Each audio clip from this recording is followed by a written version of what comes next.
Welcome to Auto Resolve. In this guide, I will show you how to fix a Zanussi dishwasher that is not draining.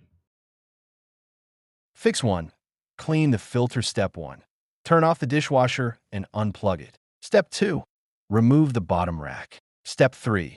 Take out the filter and rinse it under warm water. Step 4. Put the filter back properly. Fix 2. Check the drain hose. Step 1. Pull the dishwasher slightly forward. Step 2.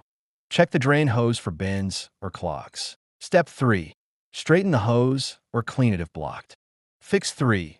Clean the drain pump area. Step 1. Remove the filter again. Step 2. Check the drain pump area for food or debris. Step 3. Carefully remove any blockage. Fix 4. Reset the dishwasher. Step 1. Turn off the dishwasher. Step 2. Unplug it or switch off the power for 5 minutes. Step 3. Turn the power back on and run a short cycle.